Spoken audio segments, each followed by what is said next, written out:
lost. I'm not sure what to do next with my life. So I'm doing a life audit to try and figure everything out. And I am sharing my process in case you are feeling a little bit stuck too. Also, this video is a collab with MuchelleB. More about her in a minute, but dream come true. Let's go. Hi guys, it's Laura and we're going to go through 3 steps. The first is evaluating. It is figuring out where you are now and how you got there. 2 then is orienting. It's figuring out where you want to go next and making sure you're pointed in the right direction. And 3 is automating. It is creating an action plan for yourself to make your forward progress as inevitable and almost effortless as possible. Like I said, this is a collab with MuchelleB. She's also going to be sharing a video on doing a life audit and I will 100% be watching to help me out even more. I will have it linked for you. Definitely go check it out. Her videos are also insightful, so intelligent. Honestly, I'm pretty sure you're already familiar with her, but if not, you're in for a treat. She is all about habit formation and intentional living. Love her. And if you have come from MuchelleB's channel, hi, I'm Laura, I'm Irish, and I am having a midlife crisis. Well, maybe a pre-midlife crisis. I feel like up until this point, I have had my life more or less mapped out, you know, get a job, get married, blah, blah, blah, etc. But now I don't know what the next step is for me. What is the next chapter of my life going to look like? With that in mind, let's get auditing. So I said that step 1 was evaluating. You need to get really clear on where you are. And the first question that I asked myself was, what season of life am I in? Where have I been spending my time? Where has my focus and attention been going? And not just that, but how long have I been in that season of life? Listen, nothing will ever be balanced. You will never be giving equal attention to everything. So don't worry at this point if some areas of your life have been a little bit neglected. Think of yourself like a farmer. A farmer will every few years leave a field fallow, which means that he will plant nothing there. So if you keep planting the same crops over and over again, if you keep focusing on the same things, you're going to leach all of the nutrients out of the soil until it has nothing left to give. Now I know you might be freaking out at this point because you might be thinking, you know, I can't just completely ignore a certain area of my life. You know, everything needs my attention. But here's the thing, a farmer does not completely neglect the field that he has left fallow. It's not about abandoning the field and just letting it go to rack and ruin and letting the weeds take over. No, he does some basic maintenance just to kind of keep things ticking over. That's something that we're going to discuss more in step 3, but seeing where your focus has been going and for how long will give you a good idea of when it's time to move on and also when it might be time to shift your attention from one thing to another. Which field is it time for you to fertilize and which field is it time for you to let sit fallow? But let's face it, it's not enough to know what you have been sowing.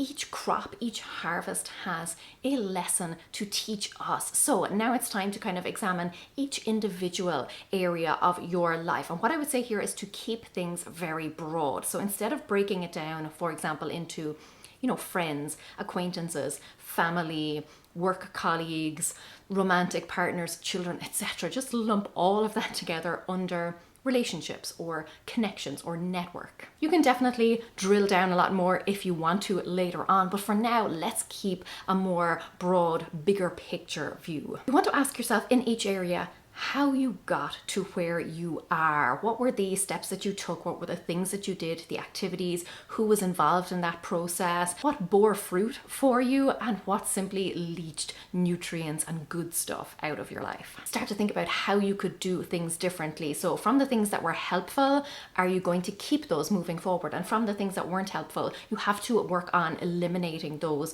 or at least improving them. Look at what energized you. What were the things that lit you up and what were the things that drained you? And I think when it comes to various different areas of our life, it really boils down to one thing.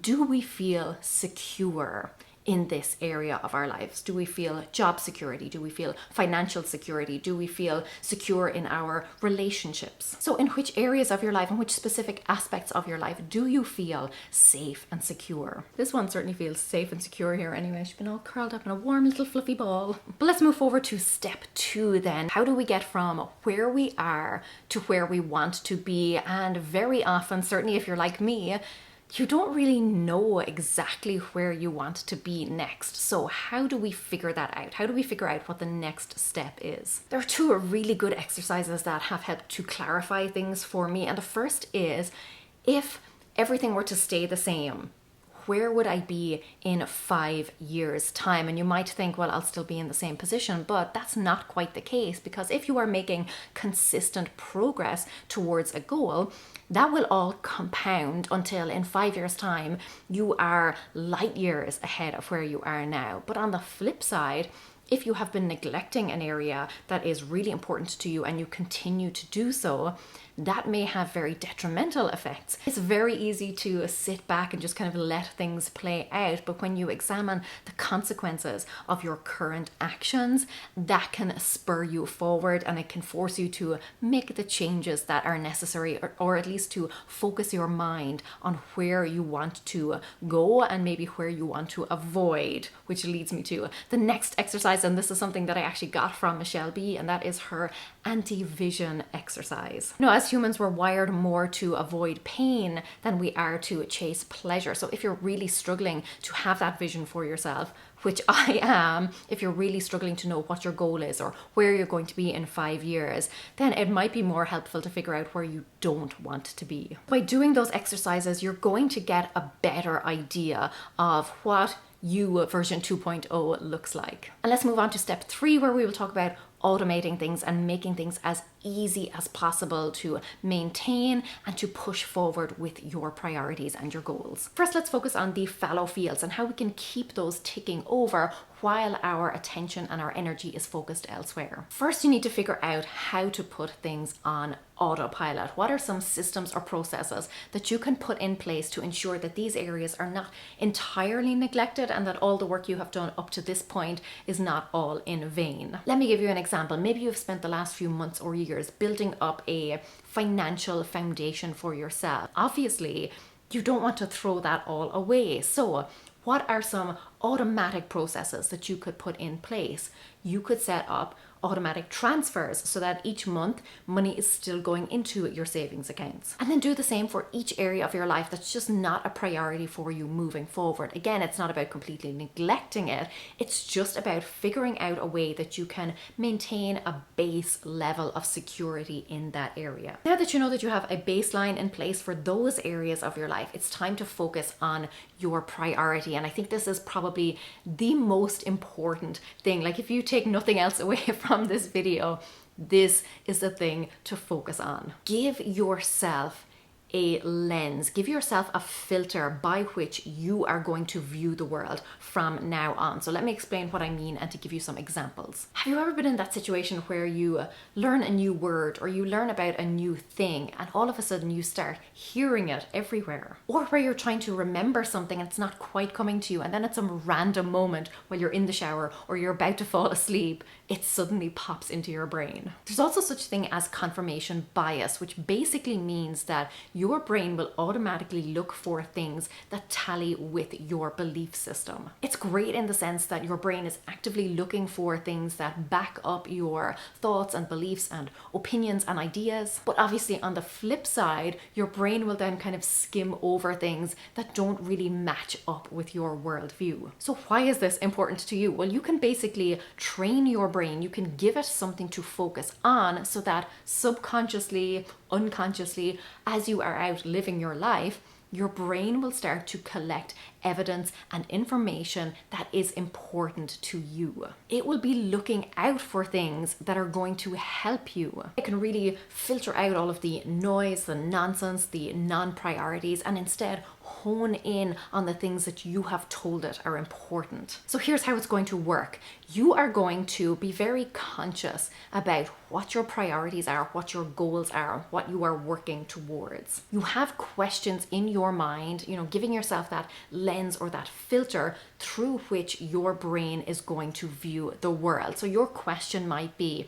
how can I be more financially stable and secure? Or how can I be a better parent, a better partner, a better friend? As you are out in the world, going about your everyday normal life, you will start to notice things that will help you on your journey. You'll pick up on things that you never picked up on before. You will spot opportunities that you never did before, simply because you have told your subconscious that this is something that is important to you, that this is something that you value, that this is something that you really believe in. If you're kind of stuck here, I'm going to pop some example questions up on the screen just to give you some food for thought. Now let's go one step forward and make the achievement of your priority, the achievement of your goals, as effortless as possible. It comes down to putting habits and routines in place. What are the things that you can do that will ensure your success? This will require a little bit of investment up front, your time, energy, and effort, but once these are in place,